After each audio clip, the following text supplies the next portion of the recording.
Income tax के अंदर एक ऐसा प्रोविजन आया है जिसने सभी को हिला के रखा हुआ है।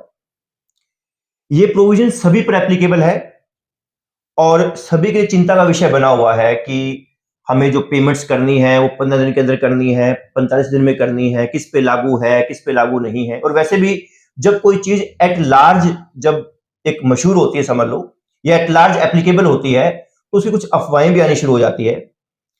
तो इसी के रिगार्डिंग आज हम सिरसा के, जैसे ना हम सभी लोग जो चार्टर्ड अकाउंटेंट्स हैं, हम खुद को अपनी लाइन का शेर समझते हैं, लेकिन हम जो सभी शेर लोग हैं जिनको सवा शेर समझते हैं, हम उनके साथ आज बैठे हैं। मतलब सीए अशोक सिंघल जी, जो इनकम टैक्स में बड़ा अच्छी नॉलेज रखते हैं।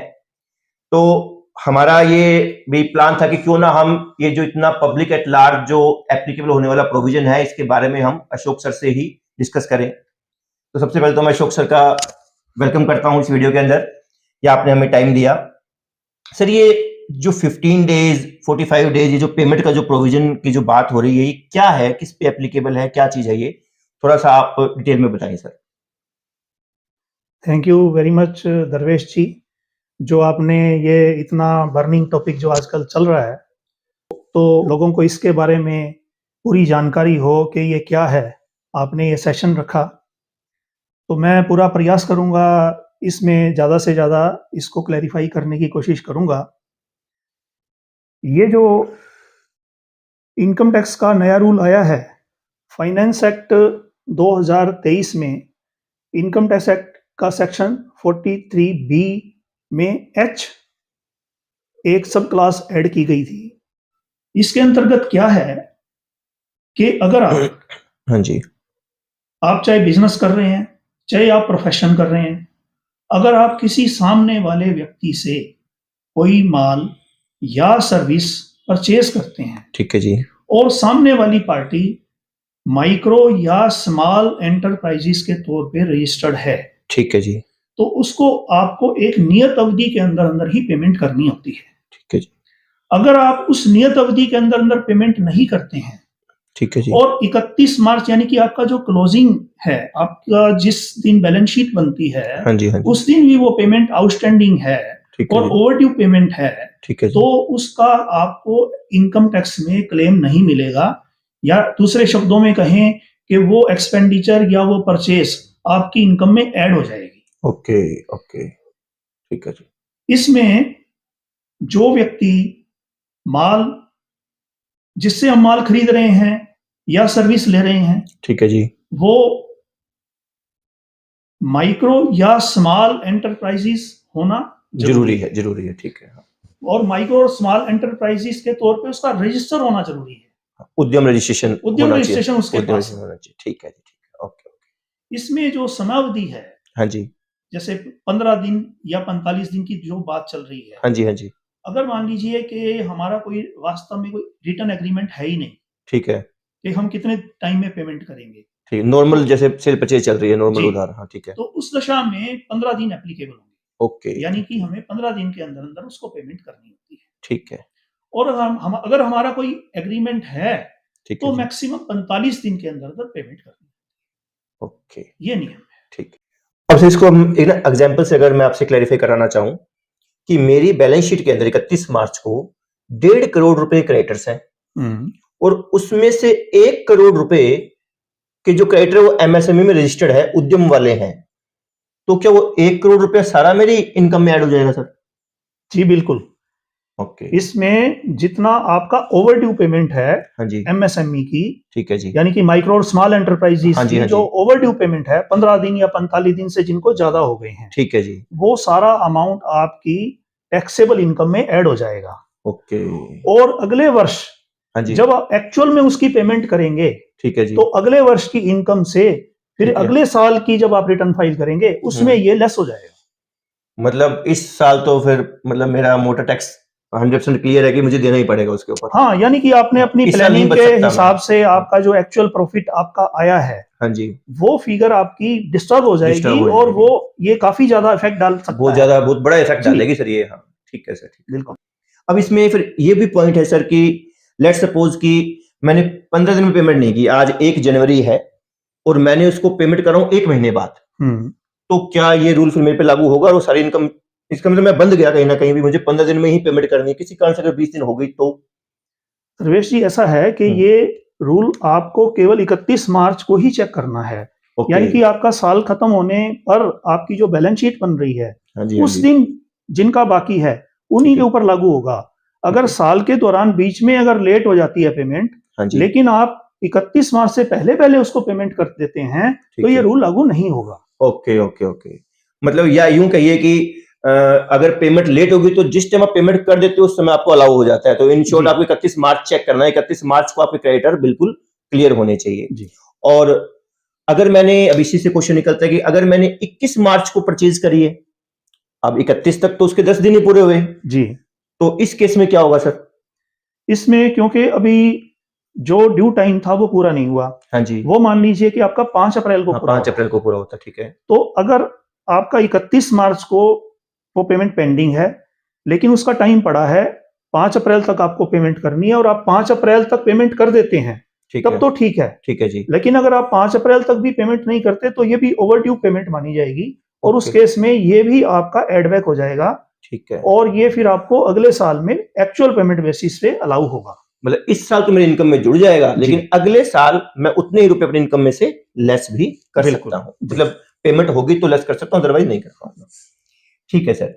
अब जिस इसमें अब बार बार आप कह रहे हो कि goods and service, goods and service, मतलब अगर मैंने सपोज कीजिए कि मिस्टर एक्स हैं, वो एमएसएमई में रजिस्टर्ड हैं और मैंने उनसे 5 लाख रुपए उधार ले लिए और मैं उनको पेमेंट लेट करता हूं, तो क्या वो 5 लाख भी जुड़ जाएंगे? मतलब अनसिक्योर्ड लोन, इन शॉर्ट में कहना चाह रहा हूं, किसी से पैसे उधार लिए हैं तो क्या मुझे वो भी चुकाने पड़ेंगे 15 दिन के अंदर? नहीं दरवेश जी, ये जो रूल है ये केवल जो किसी माल खरीदा हुआ या कोई हमने सर्विसेज दी है उसके अगेंस्ट जो पेमेंट बकाया उसी पे लागू होता है। यानी कि अनसिक्योर्ड लोन के ऊपर ये रूल एप्लीकेबल नहीं है। Okay okay.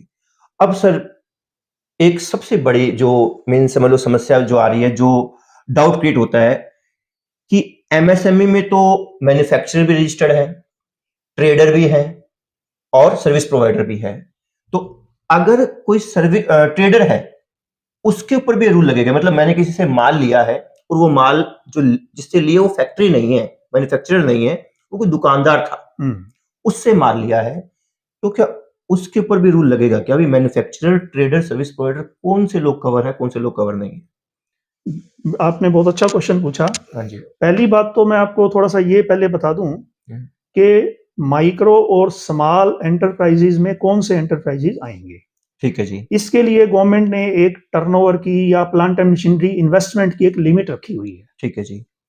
जिनकी प्लांट एंड मशीनरी की इन्वेस्टमेंट 10 करोड़ रुपए से कम है, ठीक है जी, और जिनकी टर्नओवर भी 50 करोड़ रुपए से अधिक नहीं है, ठीक है जी, यानी कि प्लांट एंड मशीनरी की इन्वेस्टमेंट 10 करोड़ और टर्नओवर उनकी 50 करोड़ से अधिक नहीं है, ठीक है जी, केवल वो लोग ही माइक्रो और स्मॉल एंटरप्राइजेज में आते हैं। दूसरी बात यह है कि ये लोग, इनका एमएसएमई एक्ट के अंतर्गत रजिस्टर होना भी जरूरी है। यानी कि उद्यम रजिस्ट्रेशन, होना चाहिए। यानी कि उन्होंने उद्यम रजिस्ट्रेशन लिया हो। मान लीजिए कि टर्नओवर क्राइटेरिया में तो वो कम है, उनकी 50 करोड़ से कम टर्नओवर है, लेकिन उन्होंने रजिस्ट्रेशन नहीं ले रखा, तो उनको हम माइक्रो या स्मॉल एंटरप्राइजेज नहीं कहेंगे। ठीक है, ठीक। पहली बात तो ये है। दूसरी बात, इसमें केवल मैन्युफैक्चरर और सर्विस प्रोवाइडर ही आते हैं। ओके। यानी कि इसमें ट्रेडर को एक्सक्लूड कर दिया गया है। ये बड़ी इंपॉर्टेंट बात कह रहे हैं सर। अब ये जो आप एक्सक्लूजन कह रहे हो सर, ये सबसे बड़ी समस्या है कि अब आज के दिन मार्केट में क्या चल रहा है कि सभी लोग कवर्ड हैं, सभी लोग कवर्ड हैं। मतलब अगर मैं किसी ट्रेडर से माल लेता हूं, किसी होलसेलर से या रिटेलर से, उनसे अगर माल लेता हूं तो उनकी पेमेंट चाहे मैं जब मर्जी करूं इस रूल के तहत, बिल्कुल मुझे कोई समस्या नहीं है।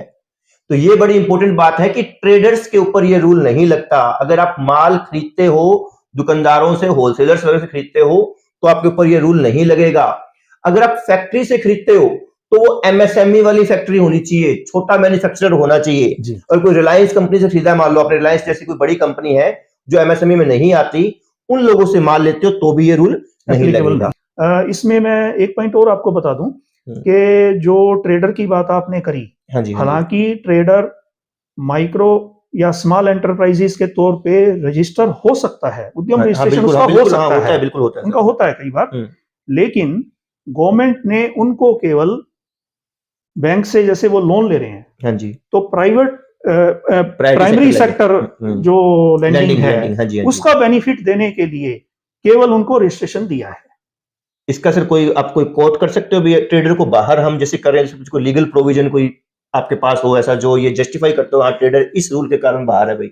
इसका गवर्नमेंट ने एक ऑफिस मेमोरेंडो 1/9/2021 को एक निकाला था। ठीक है जी, जिसके तहत इसी कॉपी पड़ी है ना जी, जिसके तहत ठीक है इसमें बड़ा क्लियर कट लिखा हुआ है, ठीक है जी, कि जो ट्रेडर्स हैं उनको डिलेड पेमेंट का बेनिफिट नहीं मिलेगा।